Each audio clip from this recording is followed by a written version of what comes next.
pretty high people in here tonight watching me, and I appreciate everybody coming. A lot of my friends from high school and college and just being here in Senoia are here tonight, and I appreciate that. And hopefully I'll be insightful, but I will tell you, just so you know, I'm a man of many words, but they're the written words. I don't stand up here and talk all night, okay? So those of you who have dinner plans, you're going to be just fine.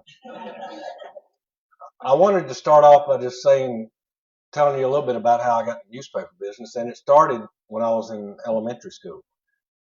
We grew up in Peachtree City when it was nothing, and every morning my mom would drive us to elementary school, and I would grab the Atlanta Constitution I'd make her stop at the mailbox, and I'd grab the paper out of the thing, and I'd read the sports section.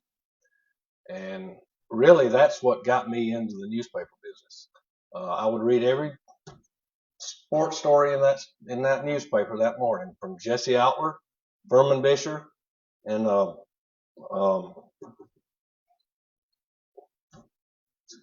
already losing my thoughts here.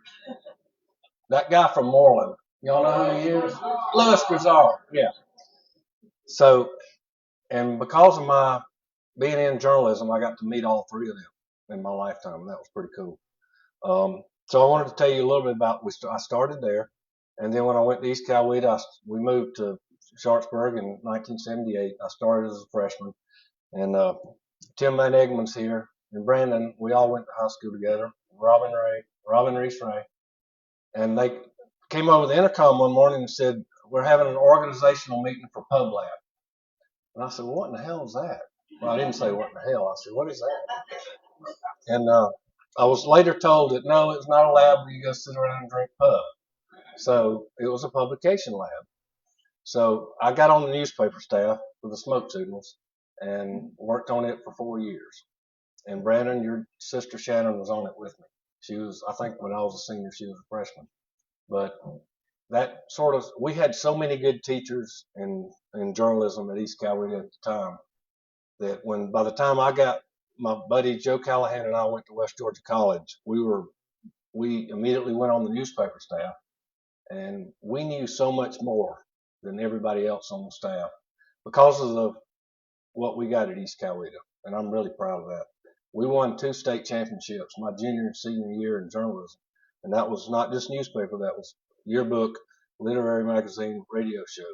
I mean, East Coweta was a powerhouse in journalism at the time, which really helped propel me. And all these students that we had and my classmates went on to journalism careers. They've all retired. I'm still working. I don't know what the heck happened. Anyway, I went to West Georgia, and I got out of West Georgia. I went to work at I was going to back up. When I was a kid, I lived on Hilltop Drive in Peachtree City, and I started a handwritten newsletter that covered that circle of the road. Jimmy Booth, his dad was Booth Middle School, it's named after him. He was sort of my mentor at that time. He started This Week in Peachtree City, and I would handwrite that newsletter and got subscriptions from like the 10 people that lived on the street, and I would write the news that happened on that street. So, and it was funny because when I got out of college, I went to work at This Week in Peachtree City, and then the Fayette County News, and then also when I was in high school, I covered the sports beat for the Neenah Times Herald, East Coweta. I covered all their sports, all 4 of them. Today, nobody could do that. They've got sports over there at East Coweta now I didn't even know about. So then like I said, I went to West Georgia, was able to get on the newspaper staff there. My senior year, I was managing editor, and my buddy Joe Callahan was the news editor. And so pretty much East Coweta guys were running the show over there at West Georgia. Got out of school, went to work for This Week in Peachtree City. Then I worked for Fayette County News, and then a couple other newspapers. Then I went to work for the Business Chronicle, which was a South Side business newspaper. And then one day I got a call from Bill Todd from Senoia, Georgia. Bill's family's been here forever, he and his brother Randy called me up and they said, "Can you meet us in the interim? We want to talk about starting a newspaper in Senoia." And I'm like, "What?"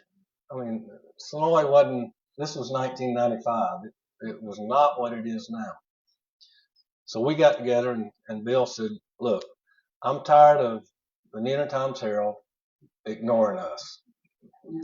And I'm like, "Well, I understand that, but it's going to take a little bit of money, Bill, to do this." He goes, "That's fine. We'll cover it. We need to know what it takes to put a newspaper together." And so that's where I came in. So we did it. I agreed to it. I said, "All right, I quit my job at the business ledger and come put together a newspaper in Senoia." I was excited about it. It was really an intriguing thing. I was like, I'm going to go bankrupt and I'm not going to ever do anything. But in November of 1995, which last night it just hit me 30 years ago, we put together the first issue of the Coweta Journal. And this is it. And I've got some up here if anybody wants to take them. I don't know what you're going to do with it, but it's like at my house. I got piles of stuff. I don't know what I'm going to do with it. But we stayed up all night putting this thing together. Back in the day, it wasn't on, it wasn't on the computer. Pagination wasn't. You had to literally print it out, cut it out, put paste on it, and paste it on the page. And then you take it to the printer, and they do this. Well, we stayed up all night doing that the first time. It was me, Bill Todd, who knew nothing about what we were doing, and his brother was the IT guy. He was trying to do some stuff on the computer, but we were getting there. So that's what we did. Now we wanted to be in Senoia, but there was no locations that we could get at the time. So I called my buddy Herb Bridges over in Sharpsburg, and he said, "I got a house for you." I said, "All right, how much is it going to be?" And he told me, and I said, "All right, well, Bill, can you pay that?" And I said, "Because I can't." So anyway, we set up shop in his house across the street from the old post office, if anybody familiar with downtown Sharpsburg. And we started spitting out weekly newspapers. And we did it for 4 years.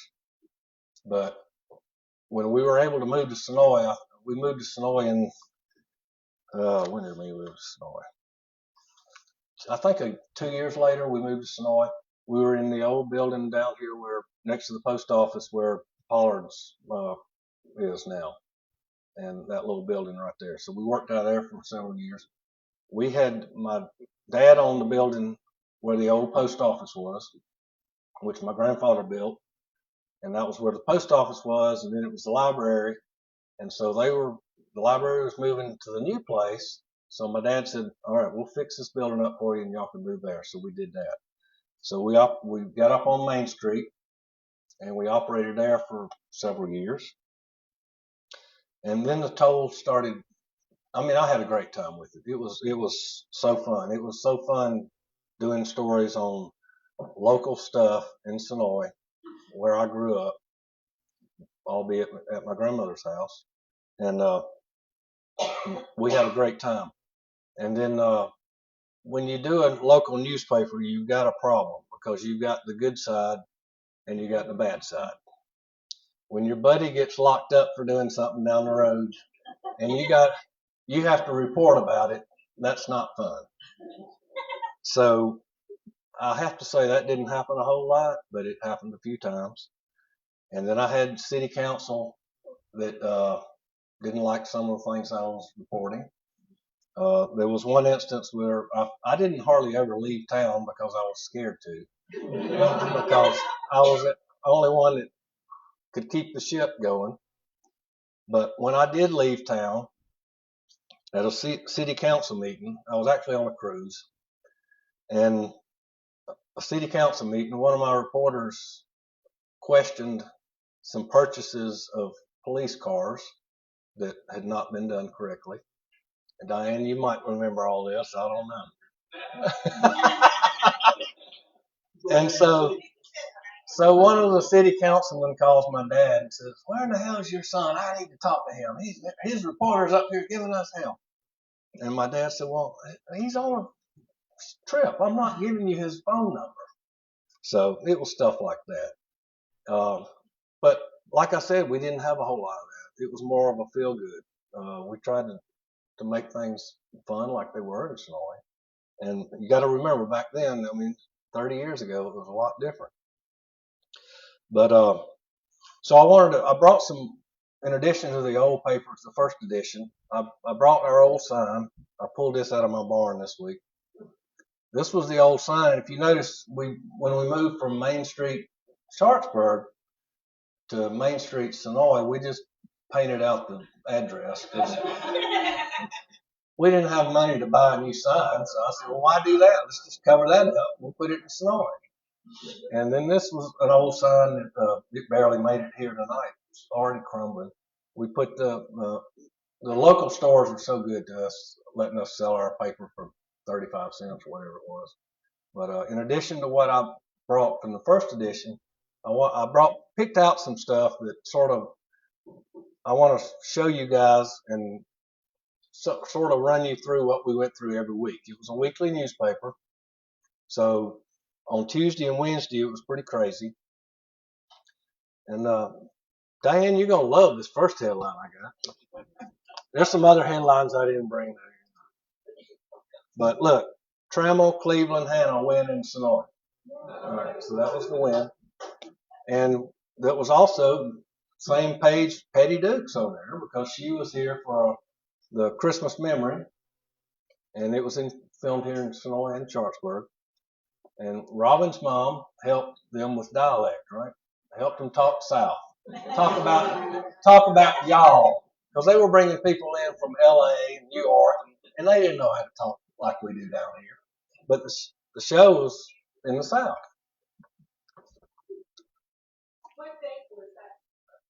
This paper was. Yeah, how were you, Diane? That was 1997. So, like I said, we started the paper in '95, and we ended up selling it. And when I say sell, we didn't sell it. They bought us out on our debt, and I said I'm gone. So that's what I want to tell y'all earlier. Millard Grimes of Grimes Publications, he was in Athens, Georgia. He owned a bunch of weekly newspapers right across the South, mostly in Harris County and south of here. His wife was from Harris County, and he was older, and he wanted to purchase the paper. And I said, whatever we need to do to make this work, let's do it. So he did, and he said, well, I don't really like that name. And speaking of the name, we were the Coweta Journal, so you would think we're covering the whole county. Well, we didn't cover the whole county a whole lot because we didn't really care to cover Union High School and what they were doing. And even Johnny Brown, longtime sports editor who I worked for in high school, he said, you know, Baggarly, you're calling it Coweta Journal, but it's not covering Coweta County. You're just covering the east part of the county. And I said, I know. So Mr. Grimes wanted to change it to the Senoia Home News. So we did that in 1999. So fast forward a year or so, I could see the writing on the wall. He was going to sell it. He sold it to his buddy Bob Tribble from Manchester, who you know, and he owns Trib Publications, who owns a ton of newspapers. And I, of course, had worked for him when I worked for Fayette County News. And that's when I saw the writing on the wall. I said, you're not going to keep me here. I said, but I'll hold on as long as I can. So I ended up getting a job with Coweta County, and I said, I'm cool. And they stayed here in the building. One morning, I'm driving to the fairgrounds, and I got the news on, and they said, the office of the Fayette County News in Fayetteville is engulfed in flames this morning. And I went, what? I mean, this was the Atlanta News saying this. And I immediately called my former office manager at This Week in Peachtree City, and I said, what's going on? She said, the whole place is on fire. Everything's gone. They lost everything. All the years of newspapers. I mean, it was an old building. I saw it years before that. I was like, if something happens to this building, everything in the history of Fayette County is gone. because they lost every issue of the paper. So they said, can we move to Senoia? And I said, sure. So they moved the entire operations here to Senoia. And it all worked out fine. Everything worked out good. But yeah, that was a crazy time, obviously. So here's one from, and you notice how big they are. They're not big like this anymore. They're wider. This one's from August 15th, 1996. And it's got a guy in here who's in the room tonight pitching for the Milwaukee Brewers, Tim Van Egmond, who was, he went, for those of you who don't know, he graduated from East Coweta and went on to the big leagues. So Bill flew to Milwaukee. You can tell he was probably just using this, I don't know what phone not phone, but he was using some kind of camera, sitting in the stands taking a picture of Tim pitching. Have you seen this thing? So he came back and he said, look, I got some pictures of Tim pitching in the big leagues. And I said, well, I can't see him. But that's Bill. He was there and he was excited about getting that picture. He said, we got a hometown boy pitching in the major leagues. I'm going to be there. I'm going to take a picture of it. I don't care if you can see him or not. So, and I love Bill to death. And y'all I'm not making fun of him or anything, but he loved and I mean, he's not dead. He's still alive, but he loves the newspaper business, but getting to it was a challenge for him. So this one is December 95. We hadn't published for a month. And I'm sitting at the house watching the news, which I don't do anymore. I haven't watched it in 5 years. But it came up and showed a part of I-85 between Senoia and Harrelson and said there had been a fatal car wreck that night caused by a drunk driver. And 5 people, a family of 5, all were killed just north of Harrelson. So Bill is already on the scanner, I guess. And we didn't have cell phones, so he couldn't call him. But it turns out he had taken this little snap throwaway camera and gone to the scene. Well, he got this picture of the guy being arrested, and nobody else got it. And you know, I was like, wow. And a couple of weeks later, I got a call from a national magazine, and I'm sorry, I don't know who it is. I never knew really who it was, but they were doing a series of stories on people who were killed by drunk drivers. And they said, do you have any photographs from this? I said, well, yeah, I've got a throwaway camera picture. And we sent it to them, and they ended up using it in their national magazine, which was pretty cool. I mean, it was Bill Todd jumping out of his house and going to the scene from a little old newspaper in Senoia, Georgia, and we went national with that. That was pretty cool. This one's from 1998 when we had our homecoming queen at East Coweta in her football jersey being named homecoming queen. Ashley Martin went on to she went to Jacksonville State, became the first female kicker in the history of Division I football to kick an extra point or any kind of kick. So that was good. Out going through her time with her parents and her with that was pretty cool. And also that night, Keith Brooking gave crowned the queen at homecoming. Oh, that's right. Keith Brooking played football at East Coweta, went to Georgia Tech, was a standout linebacker, was the first draft pick of the Atlanta Falcons, and we'll see that in a minute. He was pick number 12 in the draft in 94, I think, and went on to an all-pro career.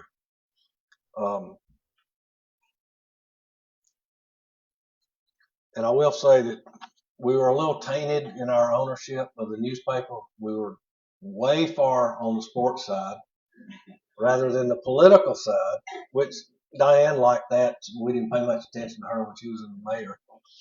And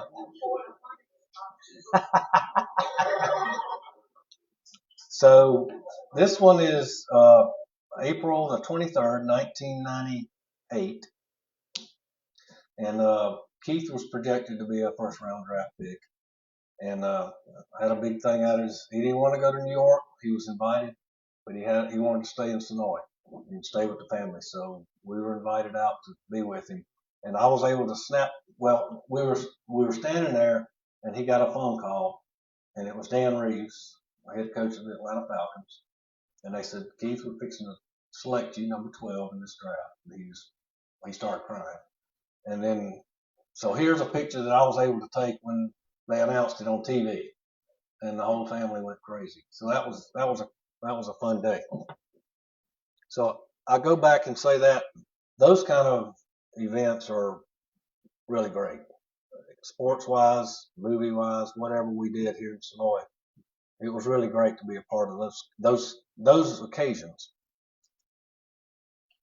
Another thing was that Carl McKnight, and if y'all know Carl, he likes to sneak around and get in the game the best he can. We were able to have sideline passes at all the Falcons games, home and away, through our little newspaper. So sometimes he didn't take film with him and he didn't get any pictures, but he was down there. And so Keith was a rookie for the Falcons, and of course they went to the Super Bowl. But before that, they had to go to Minnesota. Minnesota, I think, was undefeated or had one win. So we decided we're going. We had two press passes. I love telling the story. It was me and Carl and Keith's dad and a buddy of his. We all went up to Minnesota. I'd never been up that far, and I never want to go back. Plus, it was in the middle of winter. And we get up there, and that was back before you had the phone. Your ticket was on the phone. You had a real ticket or a real press pass. We were like, well, we got the two field passes, but then we got me and Bill. Harvey, his dad had tickets for us. So we go in, and Bill said, all right, I'm going to go in with this press pass, and then I'll come back around here and hand it out to you. All right. So he did that. Well, it turns out Keith's dad had tickets for us anyway, but these were player passes for the NFC Championship, for the right to go to the Super Bowl. And the tickets that Keith had, I could reach up and touch the top of the Metrodome.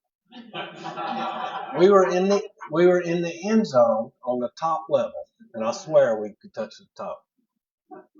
So we sat through that whole game, and then of course the kicker that they had been perfect. He missed, and our kicker came through and kicked a field goal for the Falcons to win, and everything went crazy.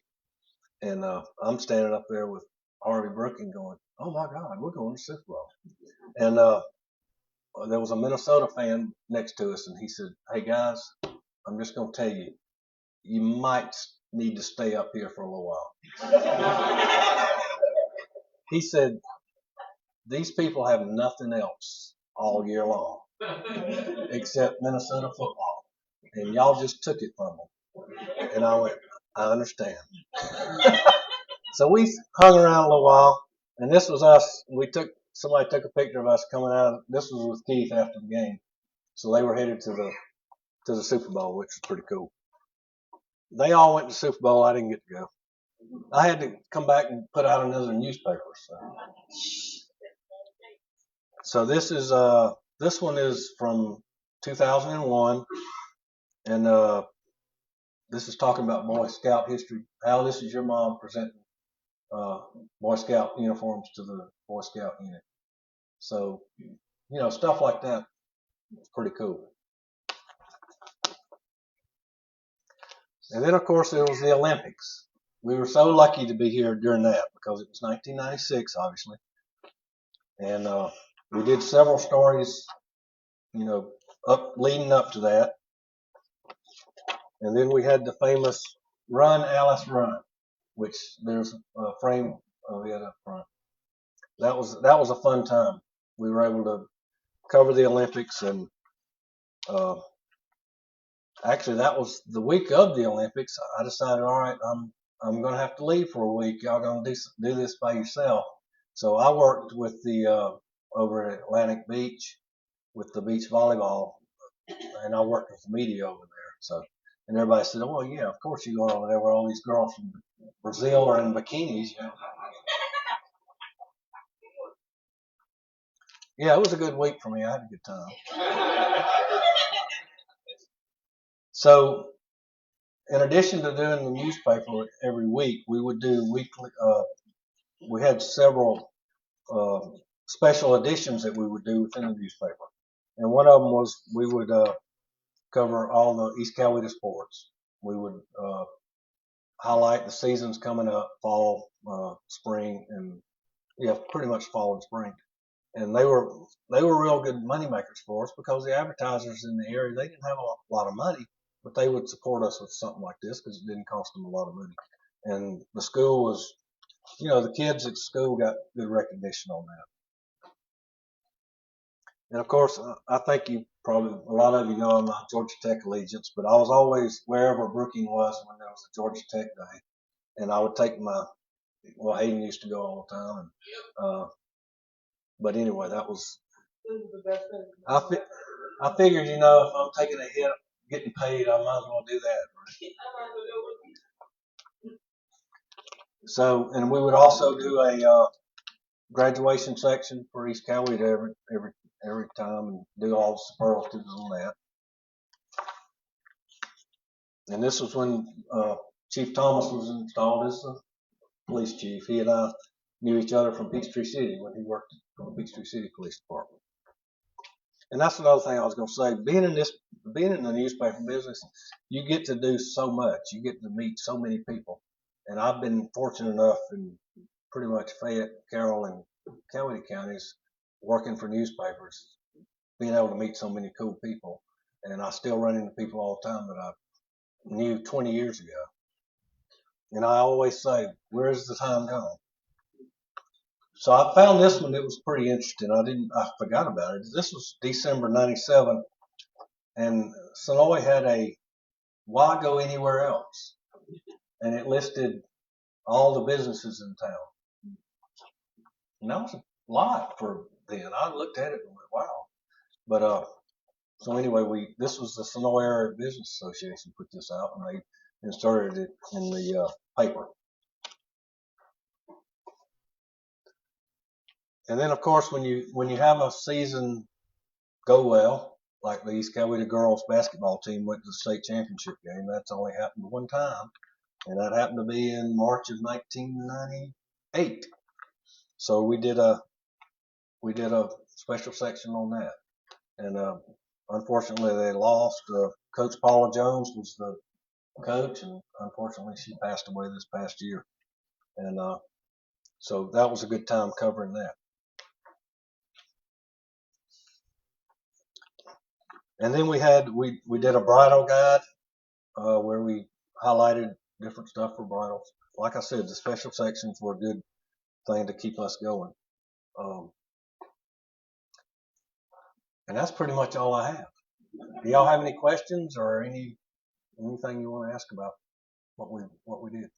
Yes, sir. Subscribers, or yes, I'm glad you brought that up. I looked through some. Like I said, I keep everything. I can't help it. My grandfather taught me just keep everything. So I was looking through some boxes the other day trying to get rid of stuff, and it had those numbers, and I was like, why did I keep this? But yeah, we had about 325 subscribers. That was $15 a year, and you got it every week in your mailbox. And a lot of people say that, well, we were rivals to the New York Times Herald. Well, we weren't because they were established. Our real rival was the Citizen newspaper that was in Fayette County to start with, and then they came over here. And I had a lot of battles with their general manager because he says, you're not doing the numbers you're saying, blah, blah, blah. I probably wasn't, but I wasn't going to tell him. Have you put these on microfilm? Honey, I don't know how to do that. We do need to do that. Now, I know I gave an entire all the years to the historical society, but I don't know, Steve, is that okay? Because that's a big deal if you have to do every page, and, yeah, because that's basically 6 or 7 years times 52. So, yes, sir. The last day of, well, that's an interesting question. It's hard to come up with because it went from being the Coweta Journal to the Senoia Home News to the East Coweta Journal. And I'm sorry, I couldn't find the box that has the East Coweta Journal in it. I looked everywhere and I don't know where it is. But once it became part of the Fayette County News, it was East Coweta Journal. And I think it stopped probably about 2005. So it had about a run of 10 years. Yeah. And on the shoestring budget we were pulling on, like I said, I painted over those addresses. We did good to get through those 4 years. Yeah.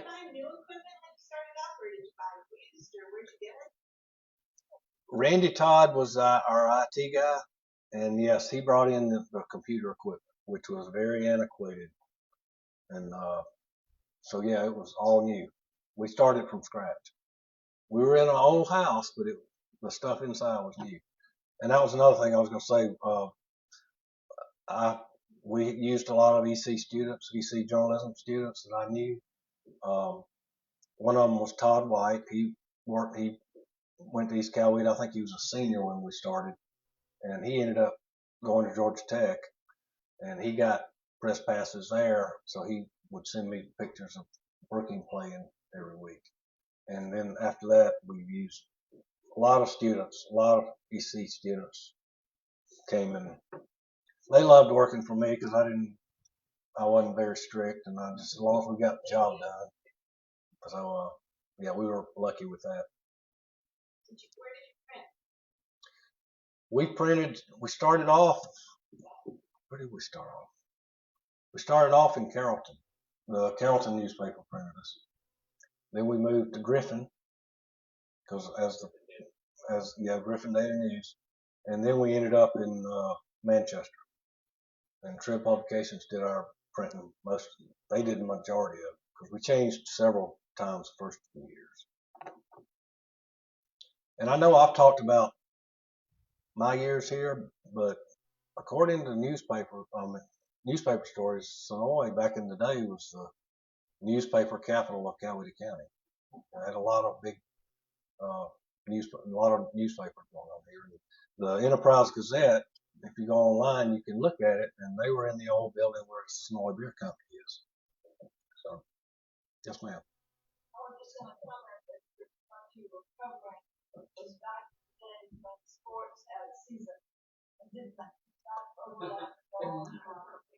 Yes, I don't know how they cover it today, and well, they don't.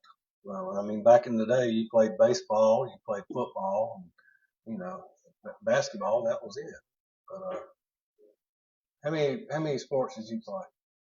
2. I would have played basketball, but I got to play one. Yeah. And our boys' basketball teams were not very good when we were in high school. I did want to say something. I appreciate what you do in all journalism. From my experience in high school, when you saw your name in the paper, I mean, it was like, yeah. And of course it meant a lot to me. And in baseball, I got a little bit of press, whatever, and as I went on, but the kids that the one time they got in there, what it meant to them, and I appreciate you and all the journalists that cover these things, and I know y'all don't get rich. So I just want to say personally, I appreciate that, because I know what it meant to me.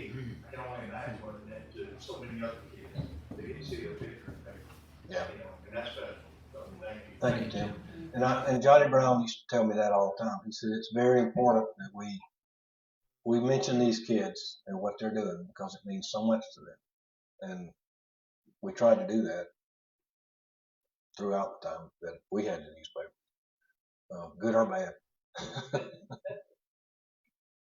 Hey Trey, I know we've got a hometown crowd in the house, but for the millions who are watching on Facebook Live. Well, I was told it was only 3. 3 million. Connect the dots for your ancestors, and then of course you mentioned that you have an ancestor who was in the newspaper business. So I think that's pretty cool. Yeah. So the story goes that my great grandfather purchased property that Senoia is now, and then he had like 7 or 8 kids, and so he was my great grandfather, founded the Methodist Church, and I tell people all the time, we've had one preacher in the family. There hadn't been any close since. A lot of you here, you know, Miss Betty, some of the my dad was not a preacher yet. So yeah, but yeah, I'm just proud to, you know, people say, oh my, the name of the road you live on is your last name. Well, I'm proud of that. It's not me. It was my grandparents and my family. But I'm just proud to be able to have my kids here and raise them in a small town like this. And even though it's not as small as me and Robin grew up in, but and Tim.